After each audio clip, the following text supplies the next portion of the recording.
We got lost in a forest, and it was one of the strangest experiences of my life. The following is a story that took place quite a few years back now. However, it still baffles me completely, and I'd like to share it here. I'm a teenager, and I've been in scouting or Boy Scouts for nearly all my life, and I really enjoy exploring with my friends and being trusted more as I'm older now. A few years ago, me and two girls named Amy and Harriet were asked to head into the woods surrounding our campsite to find a long, straight stick suitable for carving into a point. Bear in mind that I was a lot younger back then. Harriet was older, and Amy only 1 year older than myself. We had been walking in deliberately the same direction as to not get lost, and memorizing the surroundings as we went in order to find our way back easily. About 15 minutes in, we couldn't find anything to take back, so we turned around to return to the campsite. That's when the initial panic set in. The trees had almost unnaturally knitted themselves together in such a way that it seemed our path was non-existent in the first place, like it had just vanished. We looked around 360 degrees, and now everything looked exactly the same. Trees we could have sworn were different from one another appeared as all copies of the same tree. We kept walking in what we thought to be the correct direction whilst shouting out for help, and eventually came to a concrete path, almost like a road, but very thin, separating the forest, splitting it in two. We didn't follow the road as it went in the wrong direction to our campsite. On the other side of the path was more forest, however nearby was an abandoned shack, likely used for storage or whatever else. We had no idea anything like this was out here in these woods, so we just kept walking. We eventually came to a road we didn't recognize. A woman wearing a pink and purple regatta outdoors coat walked past, and we frantically asked her for the direction of our campsite, as by now, according to our watches and Harriet's phone, we'd been walking for an hour and a half. She said she'd never seen us before, but she said there's another campsite in that direction. We followed her advice and eventually came back to our campsite. We frantically apologized for being so long and that we couldn't find anything. The leader, Ian, could see all three of us were shaken up, and he stated confused that we'd only been gone 25 minutes and that our free time was still going on. To this day, this baffles all three of us, as our free time was 40 minutes long and our watches and phones had said we'd been gone for hours. The forest we were lost in felt crushing and claustrophobic, like we'd entered an area that the concept of time didn't apply to. I believe in the paranormal. However, this was so unlike anything I've heard or experienced before. It literally was like we'd been in a time vortex or something, and that hours in the forest were only minutes in the rest of the world. The feeling was very strange, and it stuck with me for the rest of the camp. Thanks for reading my story. It's a weird one, but it's true.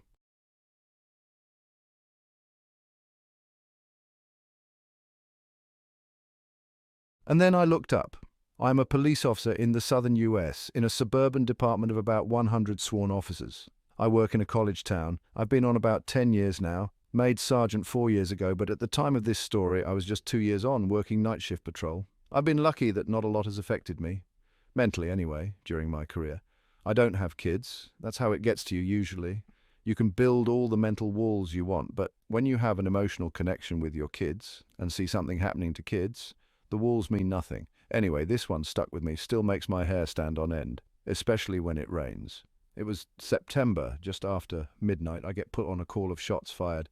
Now, normally these calls turn out to be either fireworks or perhaps a car backfiring, but mostly fireworks. So unless we get multiple calls on it or a confirmed gunman or someone confirmed wounded, we just send one unit.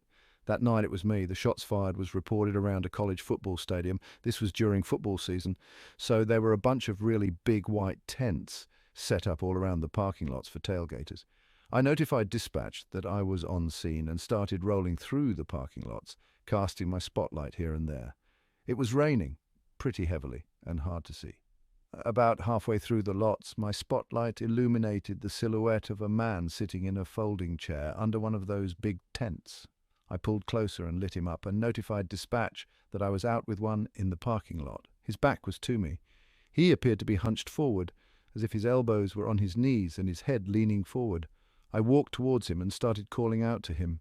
Can't remember exactly what I said, but something like, "Hey man, you okay? You heard anything strange? Can you come talk to me?" He didn't move or answer. As I drew closer, I lit him up with my flashlight. I then noticed the outline of a shotgun on the pavement next to him. Combined with him not answering and the nature of the call, it was enough for me to break leather and have dispatch hold the channel. I kept calling to him as I approached, asking him to show me his hands, etc. 30 feet, 20 feet, 10 feet. My handgun, Glock Model 22, has a Streamlight TLR1 light on it, so I had him lit up. 6 feet under the tent with him. 5 feet, 4 feet. I close on him, come around to the front of him. Shotgun suicides are difficult. Often if they put the barrel under their chin, the blast from the barrel will blow the gun out from under their chin before the shot ever hits them. There was a guy in my hometown that succeeded in a shotgun suicide only because he did it in front of a pond, put the barrel under his chin, pulled the trigger, only managed to blow his face off. Coroner said he probably ran around screaming through the hole that used to be his mouth before he drowned in the pond. This guy succeeded. Blew his head clean off. You do this job long enough, you notice funny little details. His elbows were indeed resting on his knees. It was as though he blew his head off, set the shotgun on the ground next to him, and then leaned forward and rested his elbows on his knees to think about what he'd done.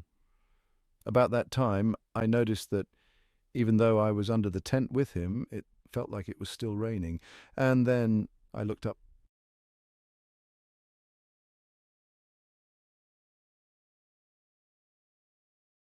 Not my mother. So this story happened about 11 years ago. I was a senior in high school at the time, but it is the single most mind-boggling thing that I've ever experienced.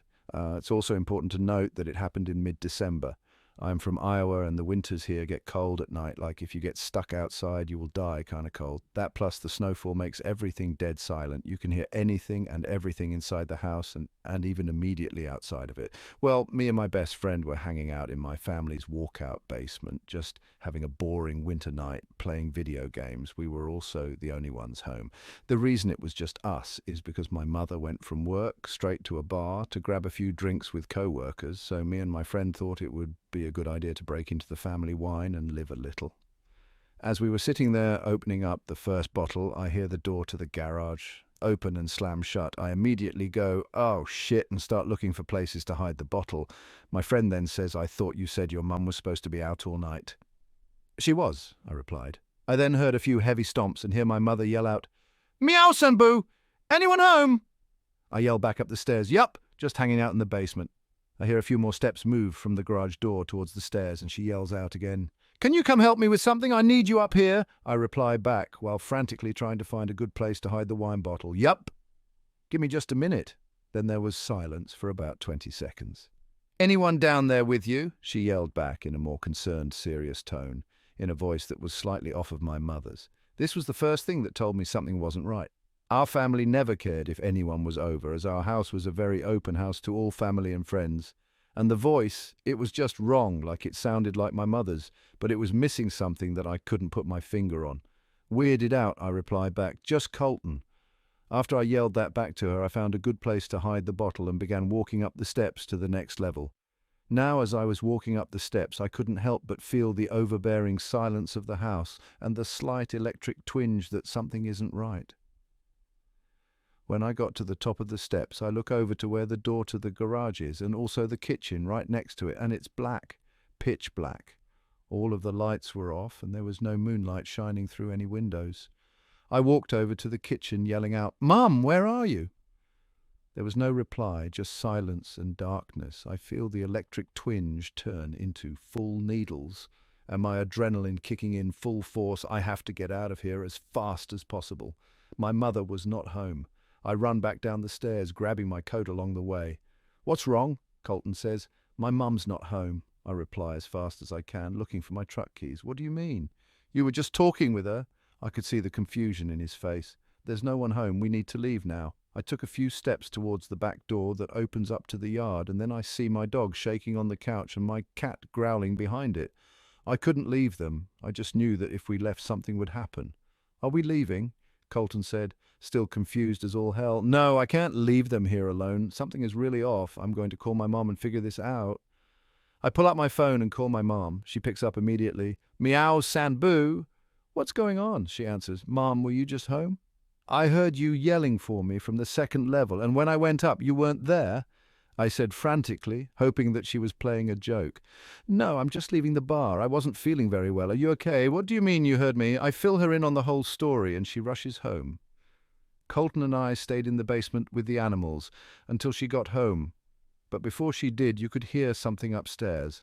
Not walking or sitting on things, but a pressure in the air, like a black hole was slowly moving from one room to the next, and the word that I would instinctively describe it as is hungry. When she got home, you could feel the thing leave just as quick as it came, like an overbearing predatory presence had just flown away. We still have never figured out what the hell was going on, and this is just one story of many unexplainable things that have happened to us, but this is the easiest to write down, and one that I was happy to have a witness. My mother has passed away now, and I have moved away to Arizona, but whenever I go back to Iowa and I see Colton, he still gets creeped out by what had happened. I will never truly know what happened, but I know that whatever it was that had my mother's voice, it was evil, and it was hungry.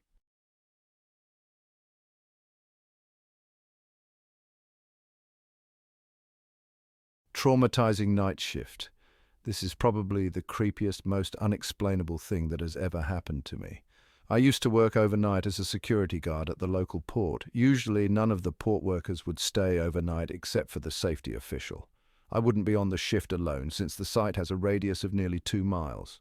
Overnight, usually there would be 3 guards, including me. Since the area was fairly big, there were different posts, but front gate was the main entrance area where all of the guards would be stationed overnight since there was no need to put them in other posts due to the fact that there was no activity in the site at this time. The veteran guards that have been there for years would often say that the site was haunted, given the fact that there have been accidents and deaths that occurred in the area a long time ago.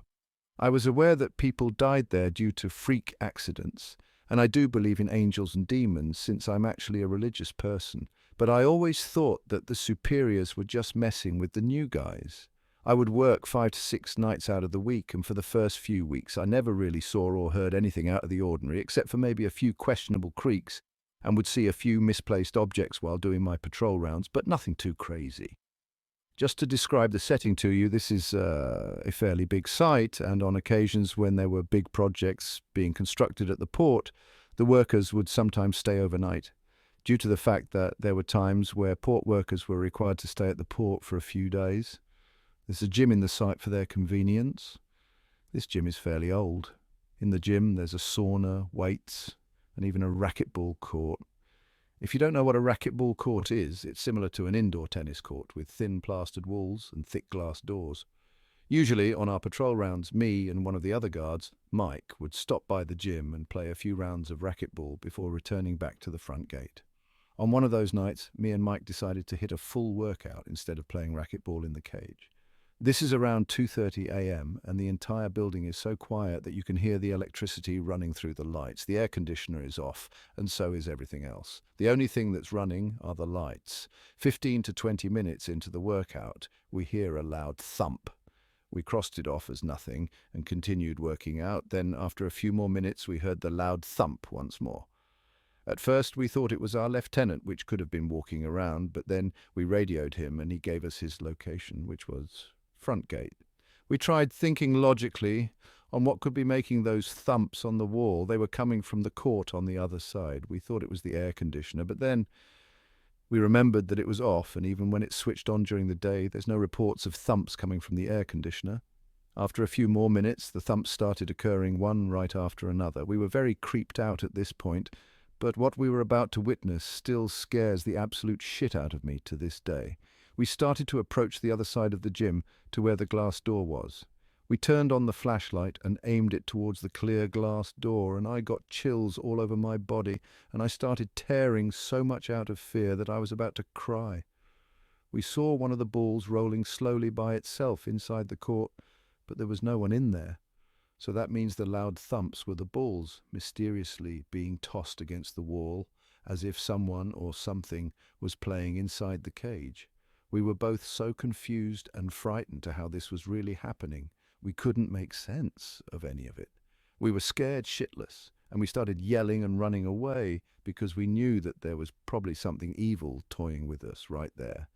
As we sprinted full speed back to the front gate, the lieutenant saw us and asked why we were tearing and running in a ridiculous manner. We told him what we witnessed, and his facial expression scared us even more. He then said that's why there's always guards that quit often. There's something evil in the area, and it's not the first time that something that bad has happened here. He then showed us security footage of dark figures and shadows literally passing through the office areas and lights mysteriously switching on and off. Till this day, I still get chills recounting my experience with my friends and family. And I'm even getting chills right now as I'm typing this. I had never had a real encounter with the supernatural until that night. Many say that it was a demonic presence messing around, others say it was a ghost of a dead person who died in the area. I don't know what it was, but I didn't last long in the job after that. There were other experiences, but I'll send it at a later time.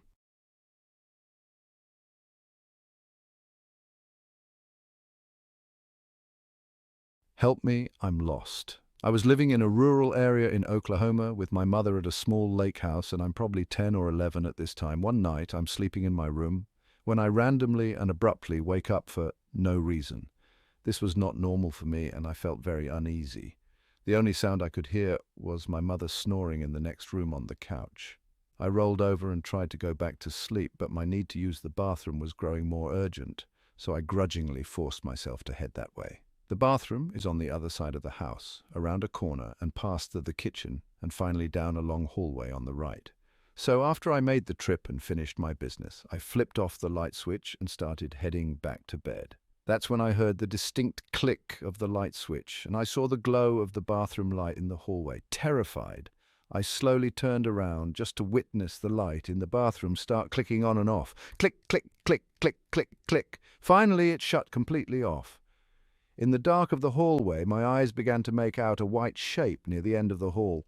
It was around my size and crouched to the floor. At this point, I'm frozen to the spot as my mind begins realizing that no one else is home except for my mum and myself. Then the white shape began whispering in a quiet man's voice, "Help me, I'm lost." I remember wanting to scream for my mum, but I couldn't, and instead I barely said no.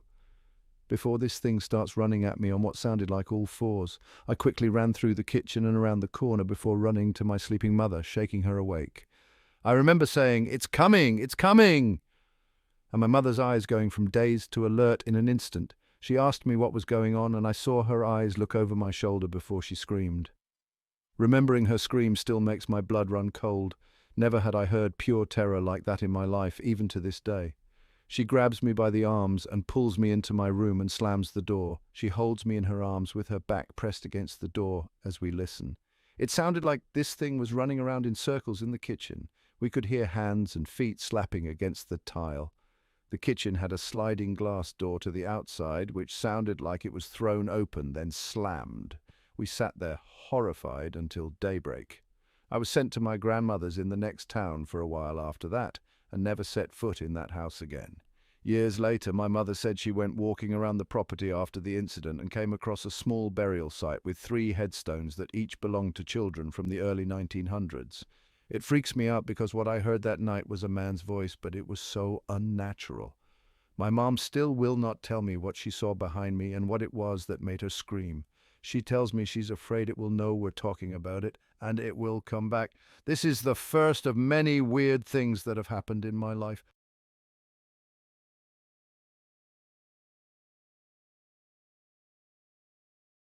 Horrifying quarantine experience. I was upstairs in my room one night playing video games with the volume really loud when I thought I heard noises coming from downstairs. I muted the TV and listened closer. Nothing.